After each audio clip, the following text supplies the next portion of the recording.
En 1746, dans une propriété secrète aux abords de Versailles, un enfant de 12 ans nommé Adrien de Lacroix allait commettre un acte si calculé et si froid qu'il ébranlerait les fondations même d'un projet clandestin de la couronne française. Mais avant de vous raconter cette histoire troublante qui pourrait bien avoir changé le cours de l'histoire, prenez un moment pour vous abonner à cette chaîne et dites-nous en commentaire de quelle ville vous nous écoutez ce soir. Votre soutien nous permet de continuer à exhumer ces récits oubliés des archives les plus sombres de notre passé. Cette histoire commence véritablement en 1734, lorsque la mort frappa simultanément plusieurs familles bourgeoises à travers le royaume de France. Ce que ces familles ignoraient, c'est qu'elles avaient été soigneusement sélectionnées pour participer, bien malgré elles, à l'une des expérimentations humaines les plus terrifiantes jamais orchestrées par la monarchie française. L'année 1734 marquait la 19e année du règne de Louis XV, une époque où la cour de Versailles rayonnait de sa splendeur, mais cachait également ses secrets les plus inavouables. Le roi, alors âgé de 24 ans, consolidait son pouvoir absolu tandis que ses conseillers les plus proches orchestraient dans l'ombre des projets que l'histoire officielle n'a jamais consignés. La France de cette époque était un royaume en pleine transformation. Les idées des Lumières commençaient à germer dans les esprits cultivés, mais la société restait profondément ancrée dans ses traditions d'ancien régime. C'est dans ce contexte de tension entre modernité et tradition que certains courtisans influents développèrent des théories sur ce qu'ils appelaient l'amélioration de l'espèce humaine par l'éducation contrôlée. Ces théories, inspirées des écrits encore confidentiels de certains philosophes, suggéraient qu'il était possible de créer des êtres humains aux capacités exceptionnelles en les soumettant dès leur plus jeune âge à des conditions d'apprentissage spécifiques. Non pas l'éducation traditionnelle dispensée dans les collèges jésuites, mais quelque chose de radicalement différent. Une formation qui façonnerait non seulement l'intellect, mais également la personnalité, les réflexes, et même la moralité. C'est dans ce contexte qu'émergea, selon des documents retrouvés bien plus tard dans les archives secrètes du château, un projet d'une ambition et d'une cruauté sans précédent. Des enfants, sélectionnés selon des critères très précis, devaient être façonnés dès leur plus jeune âge pour servir les intérêts les plus délicats de la couronne. Non pas comme de simples serviteurs ou des soldats, mais comme des instruments humains d'une sophistication redoutable.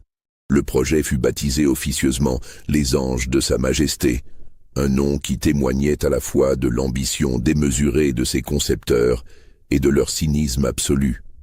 Car ces anges étaient destinés à accomplir les tâches les plus sombres, espionnage, séduction, manipulation, chantage et, si nécessaire, élimination physique des ennemis du royaume. Le domaine de Bellefontaine, situé à une quinzaine de kilomètres au sud-est de Versailles, fut choisi pour abriter cette entreprise secrète. Cette propriété de 150 hectares, officiellement acquise pour y installer une école de formation pour jeunes gens de bonne famille, dissimulait en réalité bien autre chose. Entourée de hauts murs de pierre et gardée jour et nuit par des hommes en armes portant les couleurs discrètes de la maison royale, Bellefontaine était devenue une forteresse impénétrable, au regard indiscret. L'architecture même des lieux avait été modifiée pour servir ce dessein particulier. Les anciennes écuries avaient été transformées en dortoirs spartanaux où chaque enfant disposait d'un espace réduit au strict minimum. Un lit de planches, une couverture de laine grossière, un coffre pour ranger ses maigres effets personnels. Aucun ornement, aucune décoration, rien qui puisse rappeler la douceur d'un foyer familial. Les salles de réception du château principal abritaient désormais des salles de cours aux allures sinistres, équipées de matériel d'entraînement physique et mental qui n'avaient rien de commun avec l'éducation traditionnelle de l'époque. Des cordes pendant du plafond, des obstacles de bois et de métal, des cibles de différentes formes, des instruments dont l'usage n'était pas immédiatement identifiable, mais qui évoquaient plutôt l'outillage d'un tortionnaire que celui d'un pédagogue. Les murs étaient couverts de cartes de l'Europe, mais pas les cartes géographiques habituelles. Ces cartes indiquaient les cours étrangères, leurs alliances, leurs faiblesses supposées, les noms des personnages influents et leurs liens familiaux. D'autres cartes détaillaient les principales villes du royaume avec un niveau de précision inhabituel. Emplacement des casernes, des prisons, des résidences nobles, des routes d'évasion possibles. Mais ce qui rendait Bellefontaine véritablement unique, c'était ses souterrains. Un réseau complexe de galeries et de chambres souterraines s'étendait sous l'ensemble de la propriété, créant un monde parallèle où la lumière du jour ne pénétrait jamais. Ces espaces, selon les témoignages fragmentaires qui nous sont parvenus, servaient à des exercices d'entraînement si particuliers qu'ils défient encore aujourd'hui la compréhension. Les galeries principales étaient suffisamment larges pour qu'un homme puisse s'y déplacer debout, mais elles se ramifiaient en couloirs plus étroits, puis en boyaux si resserrés qu'un enfant devait ramper pour les emprunter. Cette architecture labyrinthique n'était pas le fruit du hasard. Elle reproduisait les conditions que les futurs anges pourraient rencontrer lors de missions d'infiltration dans des châteaux ennemis, des couvents ou des bâtiments officiels. Certaines chambres souterraines étaient aménagées comme de véritables décors de théâtre. Une salle reproduisait fidèlement un salon noble avec ses dorures et ses tapisseries. Une autre imitait une cellule de prison avec ses chaînes et ses instruments de torture. Une troisième évoquait un confessionnal d'église, avec son atmosphère feutrée et mystique. Les enfants s'entraînaient dans ces décors à jouer tous les rôles possibles, à s'adapter à tous les environnements, à tromper tous les regards. Le personnel du domaine avait été sélectionné avec le même soin que l'architecture. Aucun des serviteurs, gardes ou instructeurs n'avait de famille dans la région. Tous avaient été choisis pour leur discrétion, leur absence de scrupules, et surtout pour leur dépendance absolue envers leurs employeurs. Anciens soldats déshonorés, prêtres défroqués, nobles ruinés, tous avaient des raisons de se taire et de servir fidèlement leur maître. Tout commença par une série de tragédies apparemment sans lien entre elles. Au cours de l'hiver 1734, pas moins de 15 familles bourgeoises à travers la France furent frappées par des morts suspectes. Des incendies mystérieux, des empoisonnements soudains, des accidents de carrosse aux circonstances troubles. Dans chaque cas, les parents périssaient, laissant derrière eux des enfants orphelins âgés de 5 à 7 ans. Ce qui aurait pu passer pour une suite de coïncidences malheureuses révéla sa véritable nature lorsque, dans les semaines qui suivirent chaque tragédie, des représentants de la couronne se présentèrent pour prendre en charge l'éducation et l'avenir de ces orphelins. Les familles élargies, quand elles existaient, furent écartées par des moyens légaux complexes mais imparables. Des héritages bloqués, des titres de propriété contestés, des accusations de mauvaise moralité qui rendaient impossible toute adoption alternative. L'organisation de ces accidents révélait une planification minutieuse qui avait dû s'étaler sur plusieurs mois. Chaque famille avait été étudiée, analysée, évaluée selon des critères mystérieux.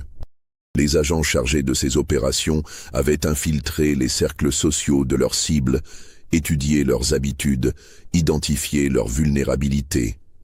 L'incendie qui détruisit la demeure des Delacroix à Lyon, par exemple, se déclara exactement au moment où les parents se trouvaient dans leur chambre, mais épargna miraculeusement la chambre d'enfants située à l'étage supérieur. Les empoisonnements présentaient eux aussi des caractéristiques troublantes.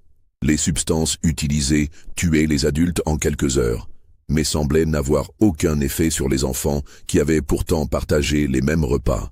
Les accidents de carrosse se produisaient toujours à des endroits précis où la survie des petits passagers était statistiquement probable, tandis que celle des adultes était pratiquement impossible.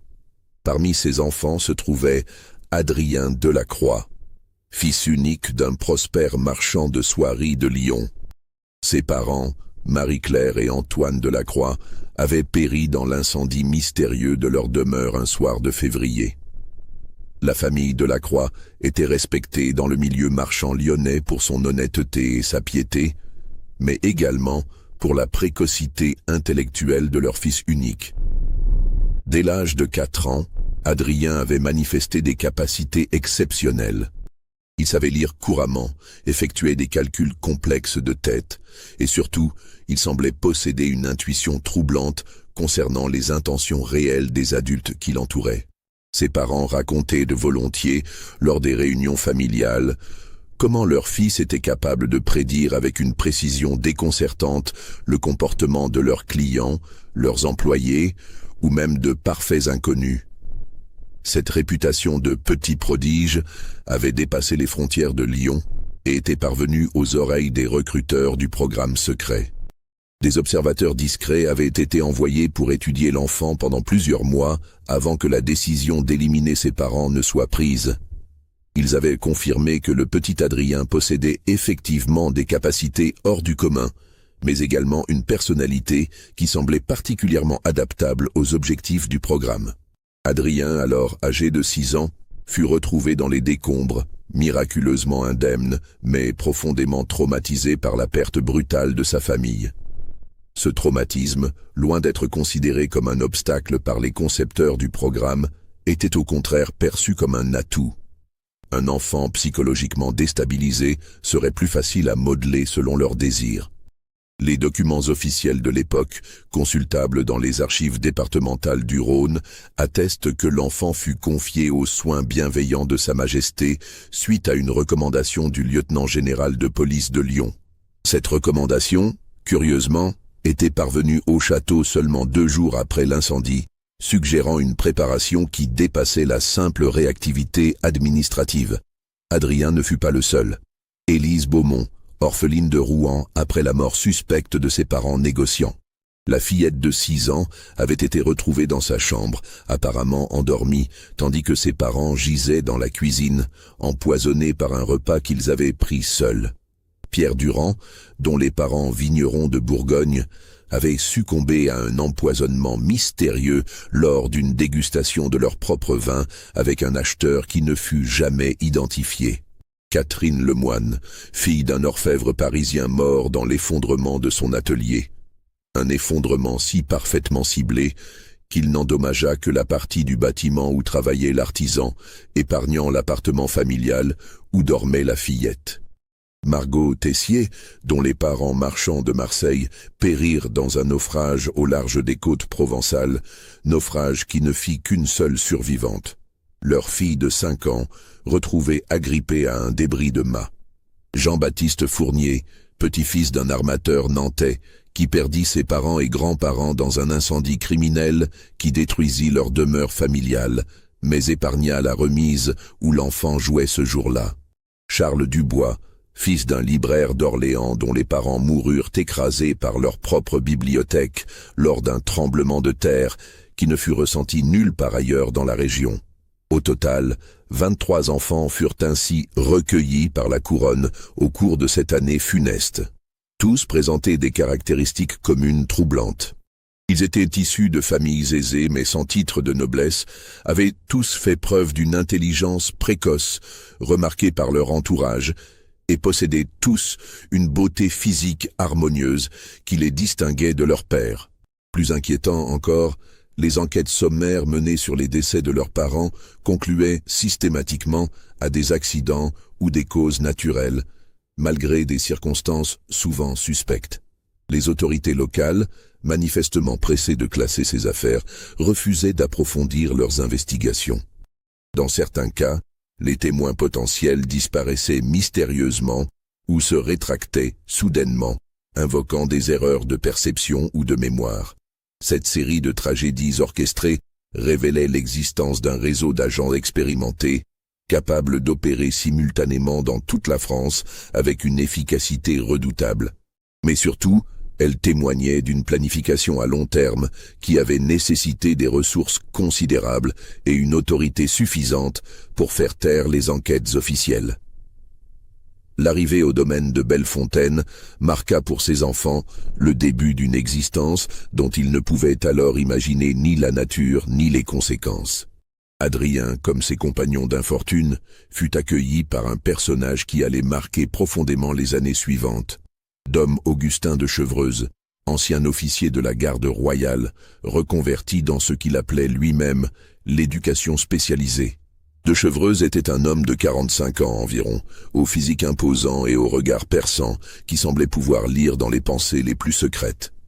Grand, large d'épaules, il portait constamment un uniforme militaire sobre mais impeccablement taillé. Son visage buriné portait les cicatrices de plusieurs blessures de guerre, et sa voix grave résonnait avec l'autorité de celui qui avait commandé des hommes sur les champs de bataille. Ses méthodes pédagogiques, qui allaient rapidement se révéler, n'avaient rien de commun avec l'enseignement traditionnel dispensé dans les collèges de l'époque. Dès le premier jour, les enfants comprirent qu'ils étaient entrés dans un monde où les règles habituelles de l'enfance n'avaient plus cours. Le discours d'accueil de Chevreuse fut d'une clarté brutale. « Vous n'êtes plus des enfants ordinaires. Vos parents sont morts, vos anciennes vies sont terminées. Vous allez renaître ici pour devenir ce que Sa Majesté attend de vous. » Des instruments parfaits au service de la grandeur de la France. Le réveil sonnait chaque matin à 4 heures. Les enfants disposaient de 15 minutes pour leur toilette et s'habiller, puis devaient se rassembler dans la cour principale pour ce que De Chevreuse appelait l'exercice du silence. Pendant 1 heure, ils devaient rester immobiles, sans prononcer un mot, en observant attentivement tout ce qui les entourait. Le moindre mouvement, le plus petit bruit, était sanctionné par des punitions dont la sévérité dépassait largement ce qui était considéré comme acceptable, même à cette époque où la discipline était reine. Ces punitions prenaient des formes variées mais toujours calculées pour marquer psychologiquement l'enfant fautif. Privation de nourriture pendant 24 heures, exposition aux intempéries dans la cour du château, récitation de textes latins pendant des heures sans interruption, ou pire encore, isolement total dans l'une des cellules souterraines où l'enfant passait plusieurs jours dans l'obscurité complète, nourri 1 fois par jour d'un brouet immangeable.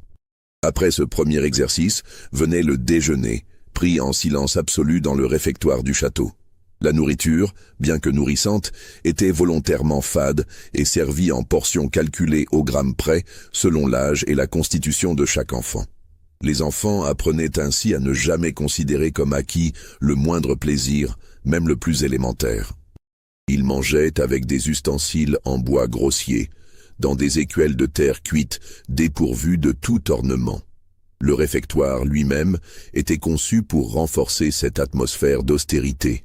De longues tables de bois brut, des bancs sans dossier, des murs nus percés de fenêtres étroites qui ne laissaient filtrer qu'une lumière parcimonieuse.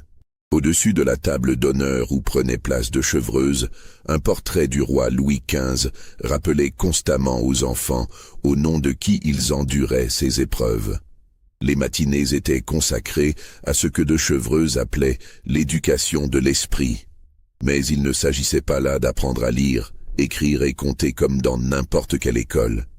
Les enfants étudiaient les expressions du visage humain, apprenant à déchiffrer dans le moindre tressaillement d'une paupière ou dans l'imperceptible crispation d'une lèvre les émotions réelles que leurs interlocuteurs tentaient de dissimuler. Pour cela, De Chevreuse avait fait installer dans une salle du château une collection de portraits peints, représentant des visages, exprimant toutes les nuances possibles d'émotions. Mais ces portraits n'étaient pas des œuvres d'art conventionnelles. Ils avaient été réalisés d'après nature par des peintres spécialisés en observant de véritables personnes soumises à des émotions authentiques. Joie, tristesse, colère, peur, surprise, dégoût, mépris. Chaque sentiment était décliné en dizaines de variations subtiles. Les enfants passaient des heures devant ces portraits, apprenant à identifier non seulement l'émotion principale, mais également les sentiments secondaires qui l'accompagnaient. Ils découvraient ainsi que la colère pouvait masquer la peur, que la joie apparente cachait parfois une profonde tristesse, que le mépris révélait souvent une blessure d'orgueil. Ils s'entraînaient également à contrôler leurs propres expressions, passant des heures devant des miroirs à façonner leur visage selon les émotions qu'ils souhaitaient feindre. Joie, tristesse, colère, peur, surprise. Tout devait pouvoir être simulé avec une conviction absolue. De Chevreuse utilisait pour cela une méthode particulièrement perturbante. Il racontait aux enfants des histoires véritables, souvent tirées de faits divers, atroces de l'époque, en leur demandant de réagir par des expressions qui ne correspondaient pas du tout au contenu du récit. Ainsi, quand il leur narrait l'exécution publique d'un criminel, avec tous les détails sordides de la torture et de la mort, il devait exprimer la joie la plus pure. Quand il leur décrivait une fête de mariage avec ses fastes et ses réjouissances, il devait manifester une tristesse profonde. Cette dissociation permanente entre ce qu'ils ressentaient et ce qu'ils exprimaient créait chez les enfants un trouble psychologique profond qui, avec le recul, apparaît comme parfaitement calculé. L'objectif était clair: briser le lien naturel entre émotion et expression, créer des individus capables de mentir avec leur visage aussi naturellement qu'ils respiraient. Mais les conséquences psychologiques de cette formation étaient terrifiantes. Les enfants perdaient progressivement la capacité de ressentir authentiquement leurs propres émotions, devenant des acteurs permanents de leur propre existence. Les après-midi étaient dévolus à l'éducation du corps. Là encore, rien de commun avec les exercices physiques habituels. Les enfants apprenaient à se mouvoir sans faire le moindre bruit, à escalader les murs du château avec l'agilité de véritables acrobates, à se faufiler dans des espaces si restreints qu'un adulte n'aurait pu les emprunter.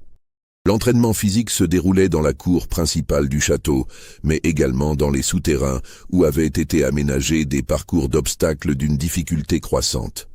Les enfants devaient apprendre à ramper dans des boyaux étroits, à escalader des parois verticales en s'aidant d'infimes prises, à traverser des fosses remplies d'eau glacée, à maintenir leur équilibre sur des poutres étroites tendues au-dessus du vide. Mais surtout, ils apprenaient à infliger et à endurer la douleur. De Chevreuse justifiait ces exercices par la nécessité de former des êtres capables de résister aux pires épreuves pour servir leur roi. Les enfants étaient soumis à des épreuves de résistance physique qui dépassaient largement leurs capacités naturelles. Exposition au froid extrême dans les caves du château, privation de nourriture pendant des périodes prolongées, maintien de positions douloureuses pendant des heures. Ces épreuves étaient représentées comme des jeux ou des défis, mais leur véritable objectif était d'endurcir les enfants physiquement et moralement, de les habituer à supporter la souffrance sans se plaindre, voire sans la manifester. Les plus résistants étaient félicités et recevaient des privilèges mineurs, une portion supplémentaire au repas, une couverture plus chaude, une exemption de corvée. Les plus faibles étaient sanctionnés et soumis à des épreuves encore plus sévères jusqu'à ce qu'ils s'endurcissent ou disparaissent. Plus troublant encore, ils apprenaient également à faire souffrir. Sur des animaux d'abord, puis sur des mannequins de paille, enfin, les uns sur les autres. De Chevreuse organisait des exercices de résistance mutuelle où les enfants devaient à tour de rôle infliger à leurs camarades des douleurs calculées tout en apprenant à ne manifester aucune émotion. Ces exercices prenaient la forme de jeux soigneusement codifiés. Un enfant désigné devait faire avouer à un autre un secret imaginaire en utilisant diverses formes de pression physique, torsion des articulations, pincement des nerfs, compression de points douloureux. L'enfant interrogé devait résister le plus longtemps possible sans révéler le secret, tandis que l'interrogateur devait faire preuve de créativité et d'efficacité dans ses méthodes. Les rôles s'inversaient régulièrement, de sorte que chaque enfant apprenait à la fois à torturer et à être torturé. Cette perversion de l'innocence enfantine créait entre les pensionnaires de Bellefontaine des liens paradoxaux. Ils étaient à la fois victimes et bourreaux les uns des autres, complices et rivaux dans cette entreprise de déshumanisation progressive. Les soirées étaient consacrées à ce que de Chevreuse appelait l'éducation de l'âme.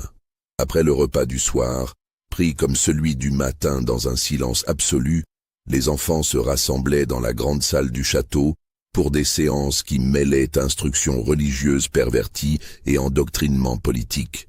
De Chevreuse leur enseignait une version déformée du catholicisme où la dévotion au roi remplaçait l'amour de Dieu, où le mensonge et la cruauté devenaient des vertus quand ils servaient les intérêts de la couronne, où la pitié et la compassion étaient présentées comme des faiblesses dangereuses.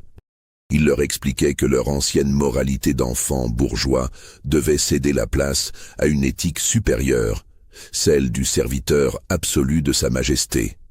Ces séances se terminaient par des confessions publiques où chaque enfant devait révéler devant ses camarades les pensées indignes qu'il avait pu avoir dans la journée.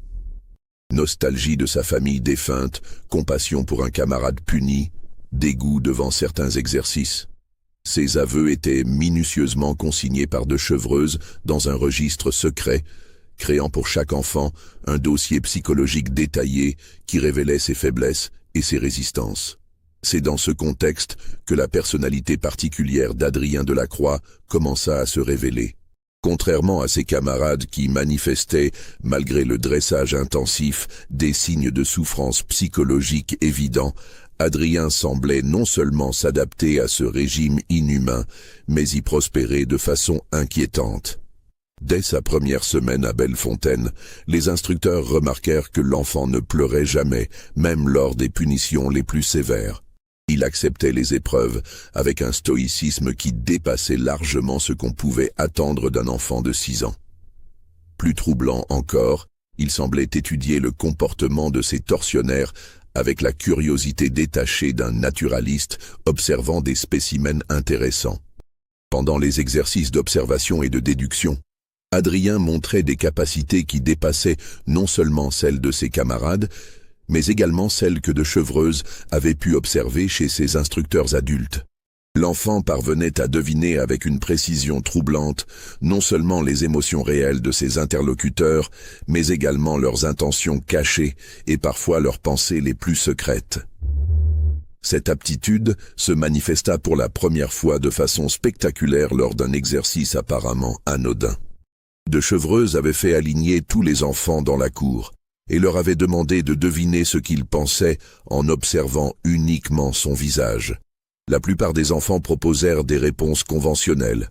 Monsieur pense à notre éducation. Monsieur réfléchit à nos progrès. Monsieur se demande qui sera le meilleur élève. Quand vint le tour d'Adrien, l'enfant resta silencieux pendant de longues minutes, scrutant intensément le visage de son instructeur. Puis il déclara, de sa voix claire et posée, « Monsieur ne pense pas à nous. Il pense à une femme qu'il a aimée autrefois et qui est morte. Il se demande si elle approuverait ce qu'il fait maintenant. Et il a peur que la réponse soit non. » Le silence qui s'ensuivit fut glacial. De Chevreuse, visiblement ébranlé, tenta de nier, mais sa réaction même confirmait la justesse de l'observation d'Adrien. L'enfant avait réussi à percer non seulement les défenses psychologiques de son instructeur, mais également à mettre le doigt sur la blessure secrète qui le tourmentait depuis des années. Cette aptitude extraordinaire d'Adrien se confirma au fil des semaines suivantes. Lors des exercices de manipulation psychologique, il parvenait à faire avouer à ses camarades leurs secrets les plus intimes en quelques minutes seulement. Lors des séances d'entraînement physique, il anticipait les mouvements de ses adversaires avec une précision qui déconcertait les instructeurs les plus expérimentés. Mais ce qui troublait le plus l'entourage d'Adrien, c'était son attitude pendant les exercices de torture mutuelle.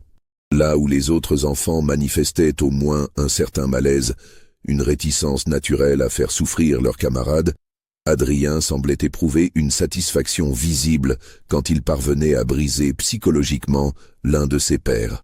Il développait des méthodes d'interrogatoire, d'une sophistication troublante, combinant douleur physique et pression psychologique avec l'expertise d'un tortionnaire expérimenté. Il savait exactement quelle douleur infliger pour obtenir un aveu sans laisser de traces, quelle faille psychologique exploiter pour détruire les résistances de sa victime. Plus inquiétant encore, il semblait prendre plaisir à ses exercices. Son visage s'animait d'une lueur particulière quand il voyait un camarade craquer sous la pression, et il manifestait une déception évidente quand les séances se terminaient trop rapidement. Cette évolution troublante d'Adrien n'échappait pas à de Chevreuse, mais l'instructeur l'interprétait comme le signe d'un succès pédagogique exceptionnel. Il voyait en cet enfant l'aboutissement parfait de ses méthodes, la preuve vivante qu'il était possible de créer un être humain entièrement dévoué aux intérêts de la couronne, débarrassé des scrupules moraux qui limitaient l'efficacité des agents traditionnels. Dès sa 2e année à Bellefontaine, les instructeurs remarquèrent chez lui des capacités qui dépassaient largement ce qui était attendu, même dans le cadre de cette formation exceptionnelle. Lors des exercices d'observation et de déduction, Adrien parvenait à deviner avec une précision troublante non seulement les émotions réelles de ses interlocuteurs, mais également leurs intentions cachées et parfois leurs pensées les plus secrètes. Cette aptitude se manifesta de façon spectaculaire lors d'un exercice particulier organisé par de Chevreuse en 1737. L'instructeur avait fait venir au château un homme qu'il présenta comme un visiteur de marque, sans révéler son identité. Cet homme, élégamment vêtu et d'âge mûr, portait les habits discrets mais coûteux de la haute bourgeoisie parisienne. Il avait été présenté aux enfants comme un évaluateur, chargé de mesurer leur progrès pour le compte de hautes personnalités restées anonymes. L'exercice était simple en apparence. Chaque enfant devait s'entretenir quelques minutes avec le visiteur et tenter de deviner sa profession, ses préoccupations du moment et la raison véritable de sa présence au château. Les premiers enfants interrogés proposèrent des réponses prudentes et conventionnelles. Élise Beaumont suggéra que le visiteur était un noble de cour venu vérifier que les fonds royaux étaient bien employés. Pierre Durand pensa qu'il s'agissait d'un militaire déguisé chargé d'évaluer leurs aptitudes au combat. Quand vint le tour d'Adrien, alors âgé de 9 ans, la rencontre prit une tournure que personne n'avait anticipée. L'enfant s'assit face au visiteur et l'observa pendant de longues minutes sans prononcer un mot. Son regard, d'une intensité troublante pour un enfant de cet âge, semblait radiographier l'homme assis en face de lui. Après avoir échangé quelques politesses avec le visiteur, Adrien déclara soudain de sa voix claire et posée « Monsieur n'est pas venu pour évaluer nos progrès. Il est venu parce qu'il doute de la loyauté de Dom de Chevreuse envers sa majesté. Il pense que notre instructeur détourne une partie des fonds alloués au programme pour son usage personnel. » Le silence qui s'ensuivit fut glacial. Le visiteur, visiblement décontenancé, tenta de nier avec un rire forcé, mais Adrien continua avec le même calme.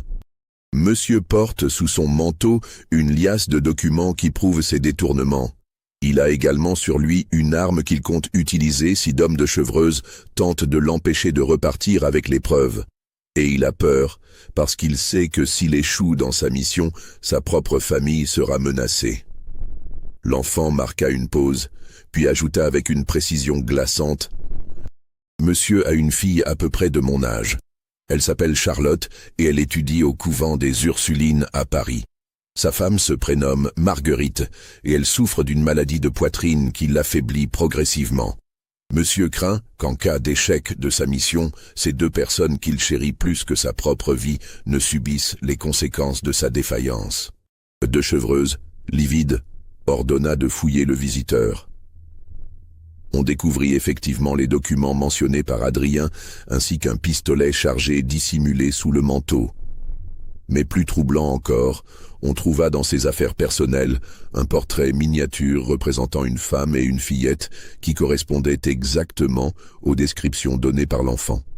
Le visiteur, qui se révéla être effectivement un inspecteur des finances royales nommé Antoine Mercier, ne put jamais expliquer comment un enfant de 9 ans avait pu déduire avec une telle précision non seulement le motif de sa visite et le contenu de ses affaires personnelles, mais également des détails intimes sur sa vie familiale qu'il n'avait révélés à personne. Interrogé plus tard par de Chevreuse, Adrien expliqua sa méthode avec le détachement d'un professeur exposant une démonstration scientifique. Monsieur Mercier portait des vêtements de qualité, mais pas neufs, ce qui indique une aisance récente, mais non ancienne. Ses mains montrèrent les traces d'un travail d'écriture intensif, mais pas les callosités d'un scribe ordinaire, donc il occupe un poste administratif de responsabilité. La manière dont il observait les lieux révélait qu'il cherchait des preuves de malversation, et sa nervosité trahissait qu'il craignait pour sa sécurité. L'enfant continua son analyse avec une froideur déconcertante. Pour ce qui concerne sa famille, j'ai observé qu'il portait une alliance récente mais usée, donc un mariage d'amour qui dure depuis plusieurs années. Une tache sur sa manche droite provenait visiblement de médicaments contre la toux, donc quelqu'un de proche souffre de problèmes respiratoires. Et le parfum discret qui émanait de ses vêtements était celui qu'utilisent les religieuses enseignantes, donc il côtoie régulièrement un couvent où se trouve probablement sa fille. Cette démonstration bouleversa profondément de Chevreuse. Non seulement Adrien avait fait preuve de capacités déductives exceptionnelles, mais il avait également révélé une connaissance troublante des parfums, des tissus, des habitudes sociales qui dépassaient largement ce qu'un enfant de 9 ans pouvait normalement acquérir, même dans le cadre de la formation intensive de Bellefontaine. Cet incident marqua un tournant dans le traitement réservé à Adrien. De Chevreuse, conscient que l'enfant représentait à la fois un atout exceptionnel et une menace potentielle, décida de lui réserver un entraînement particulier. Adrien fut séparé de ses camarades pour des séances d'instruction individuelles qui se déroulaient dans les souterrains du château. C'est là, dans ces galeries souterraines que la lumière du jour n'atteignait jamais, qu'Adrien reçut ce que de Chevreuse appelait l'éducation supérieure. Les détails de cette formation nous sont parvenus par fragments, à travers les témoignages recueillis bien plus tard auprès de serviteurs du château qui avaient pu observer à leur insu certains de ces exercices particuliers. Il semblerait qu'Adrien ait été soumis à des épreuves d'un genre totalement différent de celles infligées aux autres enfants. On l'enfermait pendant des jours entiers, dans l'obscurité la plus complète, avec pour seule compagnie des adultes qu'il ne pouvait voir mais dont il devait deviner les intentions, les mensonges, les faiblesses. Ces adultes étaient souvent des prisonniers amenés secrètement au château, des espions capturés, des criminels en attente de jugement, parfois même des nobles tombés en disgrâce et que l'on cherchait à retourner. Adrien apprenait à les manipuler par la seule force de ses paroles, à leur extorquer des informations, à les retourner contre leurs complices ou leurs maîtres. Sa voix d'enfant, sa supposée innocence, devenaient des armes redoutables entre ses mains précocement expertes dans l'art de la manipulation. Il découvrait ainsi que les adultes les plus endurcis baissaient leur garde face à un enfant, révélant des secrets qu'ils auraient emportés dans la tombe face à un interrogateur adulte. Mais ce qui troublait le plus les témoins de ces séances, c'était l'attitude d'Adrien lui-même. Là où d'autres enfants auraient manifesté de la peur, de la répulsion, ou au minimum un malaise évident, lui semblait éprouver une satisfaction malsaine à exercer cette emprise psychologique sur des adultes. Ses yeux brillaient d'une lueur inquiétante quand il parvenait à faire craquer un homme 2 fois plus âgé que lui, à le faire pleurer ou le supplier. Les exercices d'Adrien ne se limitaient pas aux interrogatoires. De Chevreuse lui enseignait également l'art du poison, lui apprenant à reconnaître les substances mortelles, à calculer les dosages selon le poids et l'âge des victimes, à masquer les goûts suspects par des mélanges savants. L'enfant manifestait pour ses leçons une aptitude naturelle qui glaçait le sang de son instructeur lui-même. Il apprenait aussi l'art du déguisement, non pas seulement pour changer d'apparence, mais pour adopter des personnalités complètement différentes. Adrien pouvait tour à tour jouer l'enfant innocent et naïf, le petit noble arrogant et capricieux, l'orphelin pathétique en quête de protection, ou même de façon plus troublante, l'enfant pervers et complice des pires turpitudes adultes. Ces transformations n'étaient pas seulement superficielles.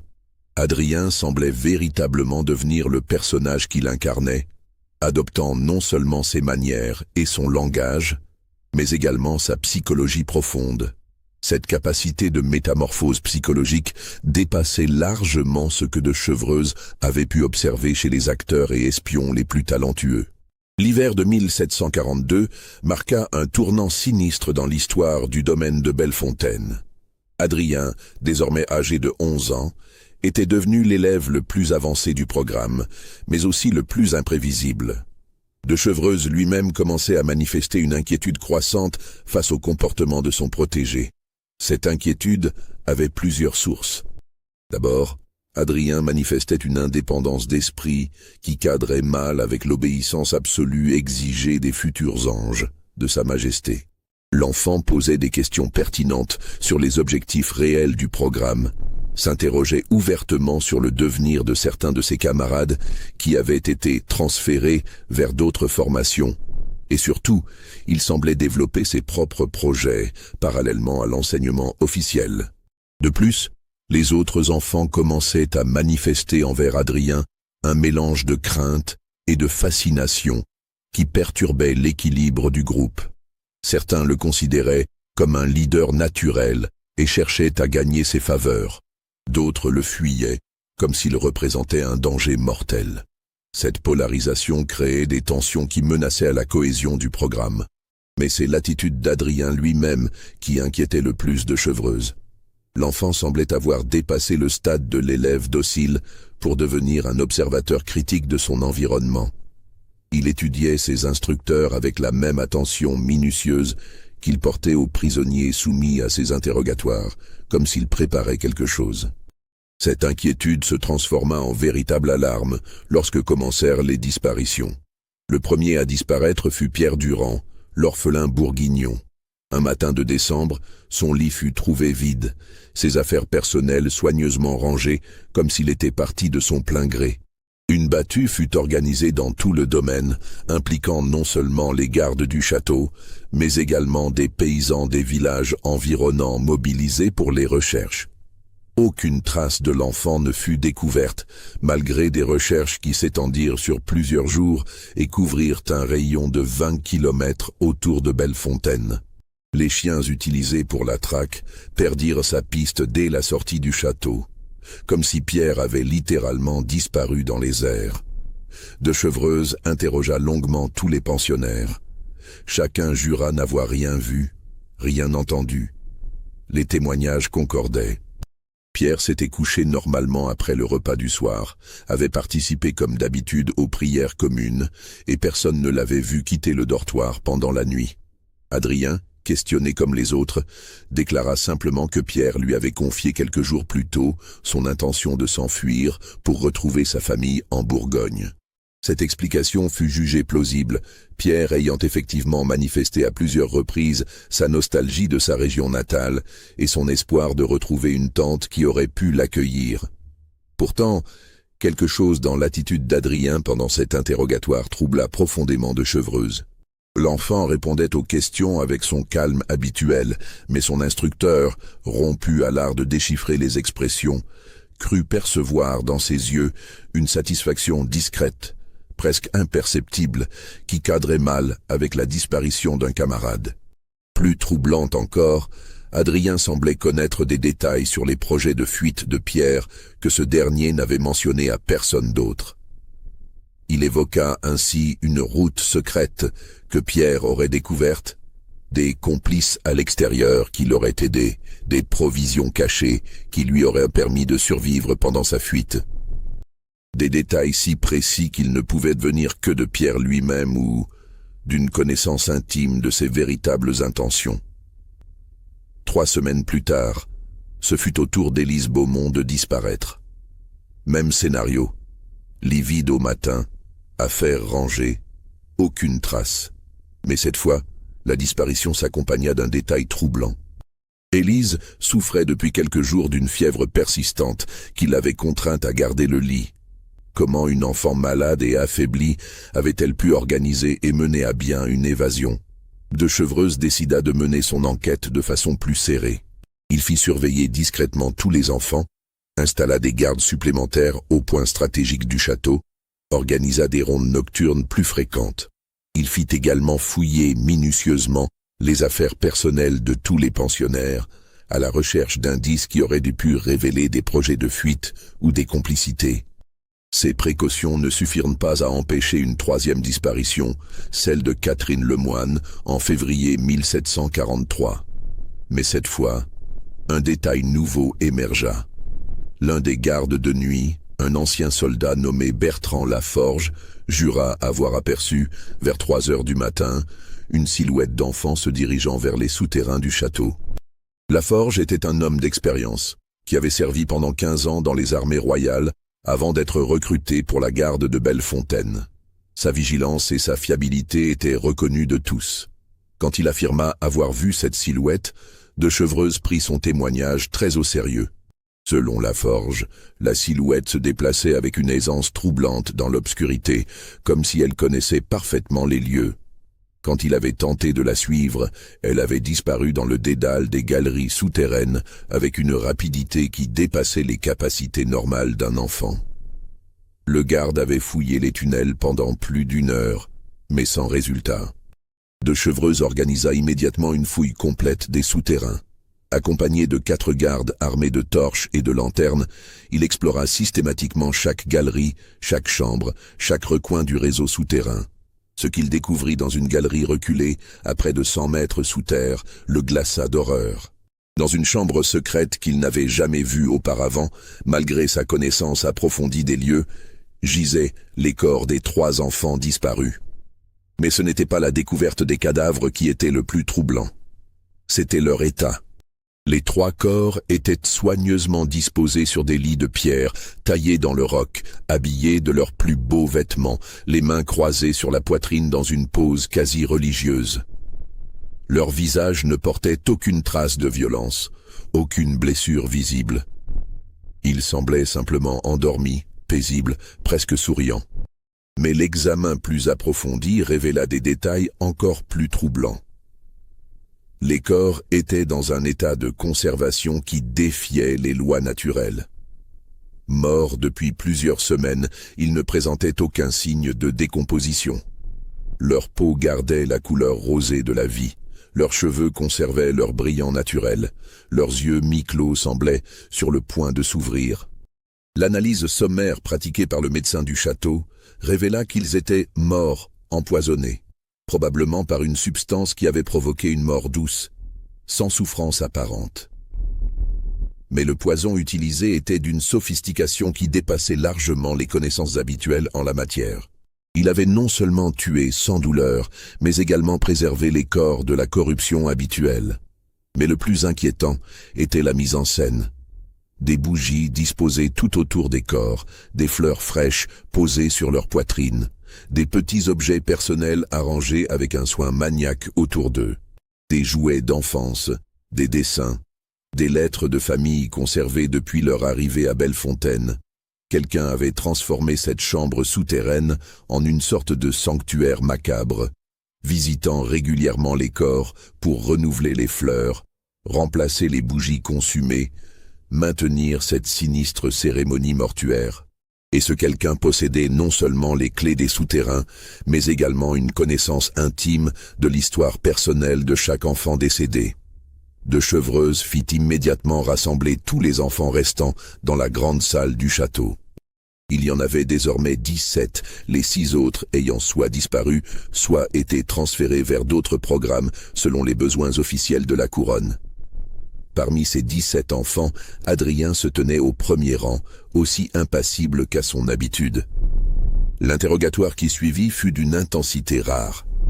De Chevreuse, utilisant toutes les techniques d'intimidation qu'il maîtrisait, pressa les enfants de révéler ce qu'ils savaient.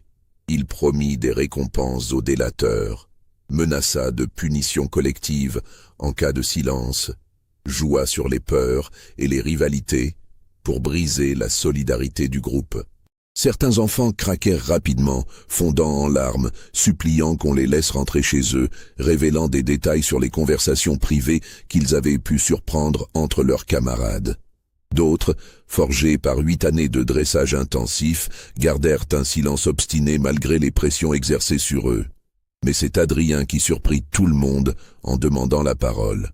Quand De Chevreuse la lui accorda, l'enfant se leva et déclara d'une voix claire, parfaitement audible dans le silence tendu de la salle.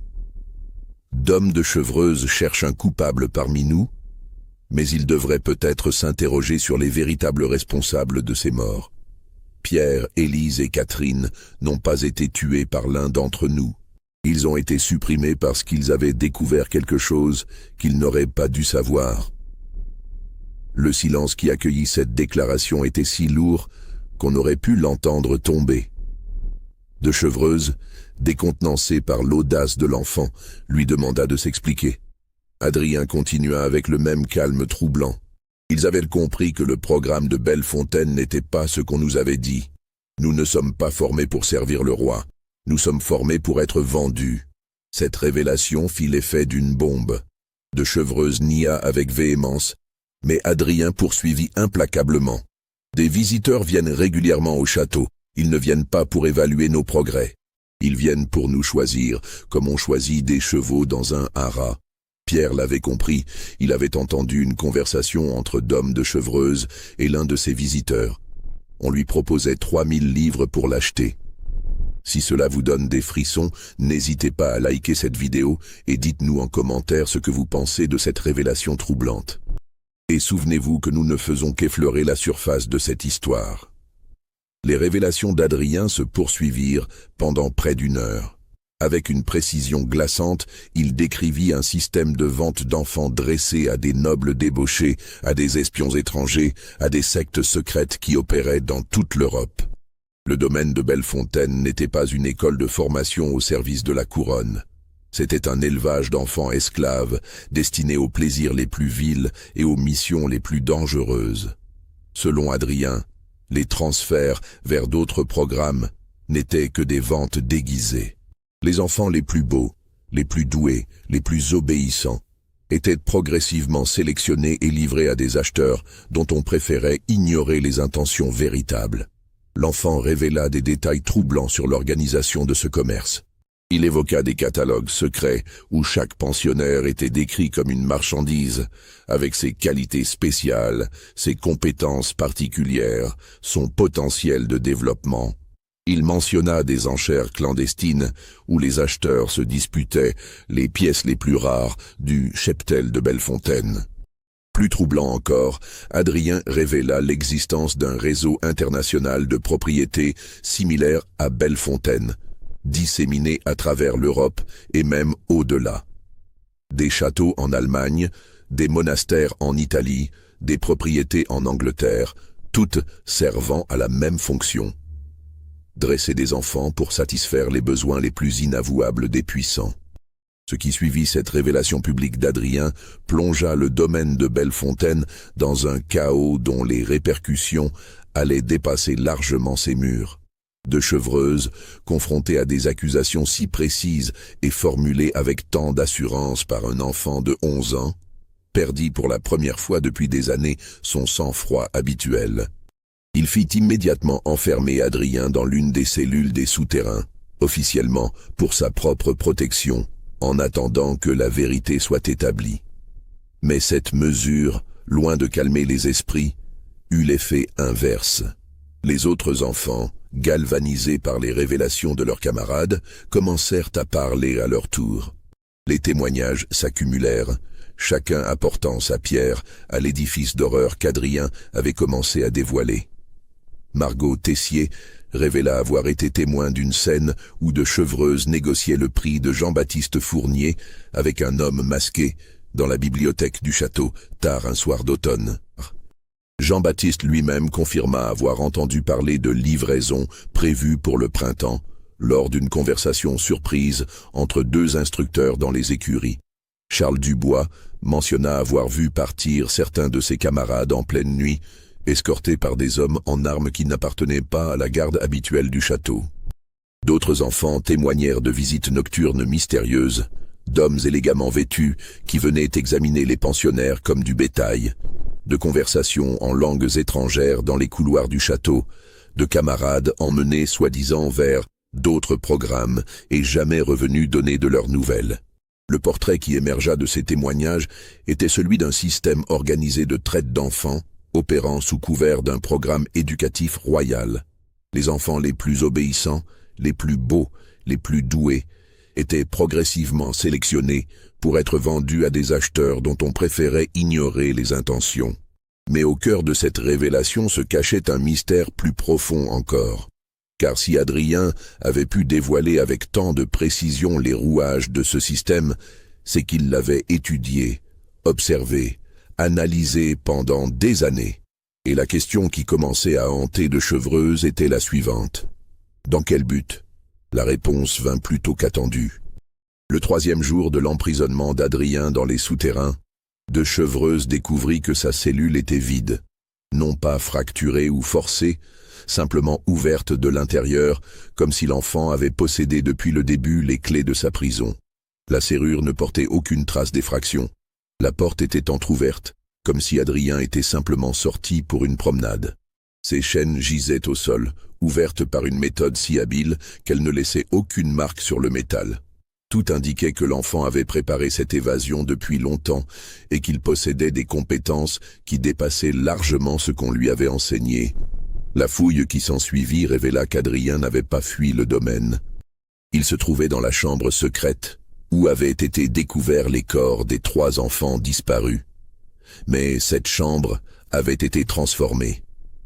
Les corps avaient été déplacés, soigneusement embaumés, selon des techniques qui dépassaient largement les connaissances d'un enfant de 11 ans, et disposés dans des alcôves creusées dans les murs. La chambre elle-même était devenue une sorte de bureau macabre. Des tables couvertes de documents, des plans détaillés du château et de ses souterrains, des listes de noms avec des annotations dans une écriture d'une précision d'adulte, des cartes de l'Europe avec des itinéraires tracés à l'encre rouge, des lettres rédigées en plusieurs langues, des comptes rendus détaillés sur chaque pensionnaire de Bellefontaine. Et au centre de tout cela, Adrien, assis derrière un pupitre improvisé, qui attendait visiblement l'arrivée de Chevreuse. L'enfant avait troqué sa tenue habituelle de pensionnaire contre des vêtements d'adulte qui lui donnaient une apparence troublante de maturité précoce. Quand l'instructeur pénétra dans la chambre, accompagné de 2 gardes armés, Adrien leva les yeux vers lui avec cette expression de calme satisfait qui lui était devenue habituelle. « Dame de Chevreuse, dit-il de sa voix claire, il était temps que vous arriviez. Nous avons beaucoup de choses à nous dire. » Ce qui se passa ensuite défie encore aujourd'hui la compréhension. Adrien, du haut de ses 11 ans, prit le contrôle de la situation avec une assurance qui glaça le sang de tous les présents. Il révéla à Chevreuse qu'il avait non seulement découvert depuis longtemps la véritable nature du programme de Bellefontaine, mais qu'il l'avait également infiltré et retourné à son profit. Les 3 enfants morts, expliqua-t-il avec un détachement terrifiant, n'avaient pas été tués pour les empêcher de parler. Ils avaient été éliminés parce qu'ils constituaient une menace pour son propre plan. Pierre, Élise et Catherine avaient en effet découvert le système de vente, mais ils avaient également découvert qu'Adrien préparait quelque chose de bien plus ambitieux. Depuis des mois, révéla-t-il, il entretenait une correspondance secrète avec certains des acheteurs qui fréquentaient le domaine. Non pas pour se faire acheter lui-même, mais pour leur proposer ses services en tant qu'intermédiaire. Il leur promettait non seulement de leur livrer les enfants qu'ils désiraient, mais également de leur fournir des informations sur les autres acheteurs, créant ainsi un réseau de chantage et d'influence qui lui donnerait un pouvoir considérable. Les documents étalés sur les tables de la chambre secrète en témoignaient, des lettres chiffrées échangées avec des nobles européens, des contrats rédigés dans plusieurs langues, des plans détaillés pour l'enlèvement et le transport d'enfants, des listes de prix selon l'âge, le sexe et les compétences spéciales de chaque victime potentielle. Adrien avait transformé sa prison en quartier général d'un commerce d'enfants qui dépassait largement les ambitions initiales de Chevreuse. Et le plus troublant était qu'il avait mené cette entreprise avec la méthodologie et la froideur d'un homme d'affaires adulte, tout en conservant l'apparence innocente d'un enfant de 11 ans. Pierre, Élise et Catherine avaient commencé à soupçonner mes véritables activités, continua Adrien avec la même tranquillité déconcertante. Ils représentaient un danger pour mes plans. J'ai donc pris les devants. La révélation de ces meurtres calculés provoqua chez Chevreuse un mélange d'horreur et de fascination morbide. Son élève modèle avait dépassé tous ses enseignements pour devenir quelque chose qu'il n'avait jamais imaginé. Un enfant psychopathe d'une intelligence exceptionnelle, capable de manipuler les adultes les plus retors et de commettre les crimes les plus froids. La confrontation entre Chevreuse et son ancien élève dans cette chambre souterraine marqua la fin brutale du programme de Bellefontaine, mais également le début d'une histoire bien plus sombre encore. car Adrien avait prévu cette confrontation et s'y était préparé avec la même minutie qu'il avait mise dans l'organisation de son réseau criminel. Quand de Chevreuse tenta de faire arrêter l'enfant par ses gardes, ceux-ci refusèrent d'obéir. Adrien révéla alors qu'il avait depuis longtemps identifié les faiblesses de chaque homme du domaine et qu'il les tenait tous par quelque moyen de chantage. Les gardes avaient des familles qu'ils ne voulaient pas voir menacées. Les serviteurs avaient des secrets qu'ils ne voulaient pas voir révélés. L'instructeur découvrit avec horreur qu'Adrien possédait des preuves de tous ces détournements de fonds, de toutes ces transactions illégales, de tous les crimes qu'il avait commis depuis le début du programme.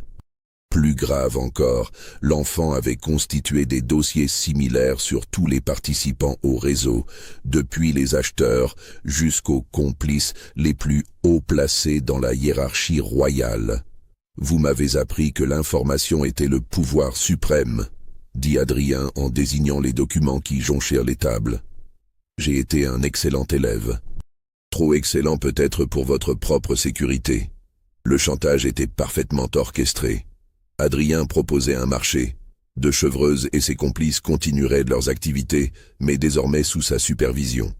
L'enfant deviendrait l'intermédiaire unique de toutes les transactions, prélevant sa commission sur chaque vente, tout en s'assurant que personne ne puisse le trahir sans s'exposer lui-même à la ruine. Face à cette proposition monstrueuse, De Chevreuse tenta une dernière résistance. Il évoqua la folie d'un tel projet, l'impossibilité pour un enfant de diriger un réseau international de cette envergure. Mais Adrien lui démontra méthodiquement qu'il avait déjà commencé à mettre son plan en œuvre. Plusieurs acheteurs, importants, avaient déjà accepté de traiter exclusivement avec lui. Des contacts avaient été établis avec d'autres réseaux similaires en Europe. Des fonds considérables avaient été détournés et placés dans des banques suisses sous des noms d'emprunt. Le système était opérationnel et ne demandait qu'à s'étendre. La suite des événements reste encore aujourd'hui enveloppée de mystères. Selon certains témoignages fragmentaires, De Chevreuse aurait finalement accepté les conditions d'Adrien, préférant conserver une position subordonnée plutôt que de risquer l'exposition publique de ses crimes. D'autres sources suggèrent qu'il aurait tenté de résister et qu'il aurait disparu dans des circonstances aussi mystérieuses que les enfants qu'il avait fait éliminer. Ce qui est certain, c'est que le domaine de Bellefontaine fut officiellement fermé en juin 1746, officiellement pour restructuration administrative. Les enfants survivants furent dispersés dans différentes institutions à travers le royaume, leurs dossiers scellés sous le secret d'État. Quant à Adrien de la Croix, il disparut lui aussi des archives officielles. Aucun document ne mentionne son transfert vers une autre institution, aucune trace de sa mort ou de son adoption.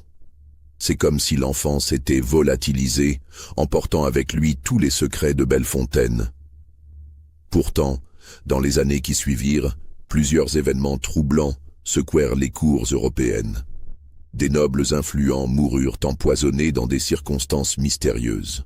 Des secrets d'État furent révélés par des sources anonymes, provoquant des scandales politiques majeurs. Des réseaux de traite d'enfants furent démantelés par des dénonciations dont l'origine ne put jamais être établie. Les enquêteurs les plus perspicaces remarquèrent que tous ces événements présentaient des caractéristiques communes. Une sophistication dans l'exécution, une connaissance intime des faiblesses de chaque victime et surtout une précision qui évoquait l'œuvre d'un esprit exceptionnel, doublé d'une absence totale de scrupules moraux.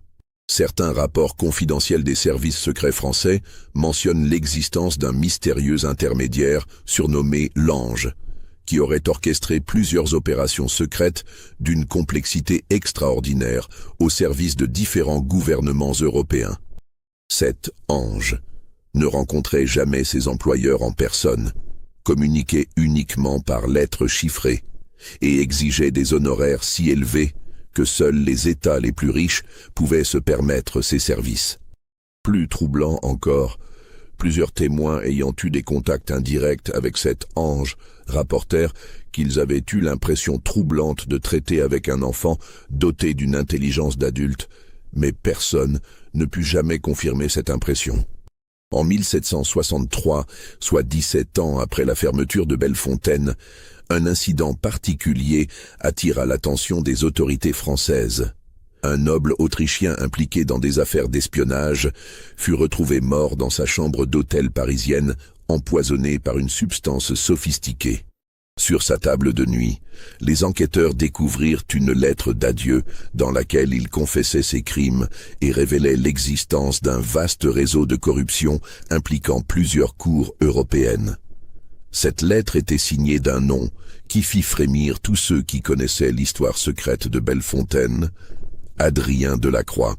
Mais quand les autorités tentèrent de retrouver la trace de ce mystérieux Adrien, elles ne découvrirent qu'une succession d'identités fictives, de domiciles abandonnés, de témoins qui juraient n'avoir jamais vu le visage de leur interlocuteur. L'enquête révéla que depuis près de 20 ans, un homme utilisant ce nom avait organisé l'élimination systématique de tous ceux qui avaient participé au programme de Bellefontaine. Instructeurs, acheteurs, complices, tous avaient été retrouvés morts dans des circonstances suspectes, emportant leurs secrets dans la tombe. Cette découverte glaça d'effroi les quelques survivants encore en vie. Ils comprirent qu'Adrien Delacroix, l'enfant prodige de Bellefontaine, était devenu l'exécuteur implacable de sa propre justice. Il avait passé sa vie d'adulte à traquer et éliminer tous ceux qui avaient participé à la destruction de son enfance, utilisant contre eux les armes qu'ils lui avaient eux-mêmes enseignées. Mais le plus terrifiant était la méthode. Adrien ne se contentait pas de tuer ses victimes. Il les manipulait d'abord, les contraignait à révéler leurs crimes, détruisait leur réputation avant de les éliminer physiquement. C'était une vengeance totale, méthodique, d'une cruauté raffinée qui témoignait d'un esprit brillant mais définitivement corrompu par les horreurs de son enfance. Les dernières traces d'Adrien Delacroix remontent à 1768. Cette année-là, les autorités françaises reçurent un document anonyme révélant l'existence d'archives secrètes cachées dans les ruines de Bellefontaine. Ces archives contenaient des preuves accablantes sur le programme secret, des listes de tous les participants, des témoignages détaillés sur les crimes commis. Le document était accompagné d'une lettre brève mais saisissante. La justice des hommes a échoué. La mienne est accomplie. Les enfants de Bellefontaine peuvent enfin reposer en paix. Depuis cette date, plus aucune trace d'Adrien Delacroix n'a jamais été retrouvée. L'homme qui était devenu l'enfant prodige de Bellefontaine avait disparu aussi mystérieusement qu'il avait vécu, laissant derrière lui une légende noire qui continue de hanter les archives secrètes des cours européennes. Aujourd'hui encore, quand des historiens spécialisés découvrent dans les vieilles archives des documents relatant des morts suspectes de nobles ou de hauts fonctionnaires au XVIIIe siècle, ils se posent parfois la question: cette mort mystérieuse pourrait-elle être l'œuvre d'Adrien Delacroix? L'enfant que la science ne pouvait expliquer était-il devenu l'homme que la justice ne put jamais arrêter? Et vous, que croyez-vous qu'il soit vraiment arrivé à cet enfant extraordinaire et terrifiant? Pensez-vous que tous les secrets de Bellefontaine ont été révélés, ou existe-t-il encore des zones d'ombre dans cette histoire? Dites-nous ce que vous en pensez en commentaire. Abonnez-vous pour ne rater aucune de nos enquêtes dans les archives les plus sombres de l'histoire et partagez cette vidéo avec tous ceux qui s'intéressent aux mystères du passé. Car qui sait? Peut-être existe-t-il encore aujourd'hui des descendants de ces réseaux secrets, des héritiers de ces méthodes terrifiantes que nous préférons croire disparues à jamais.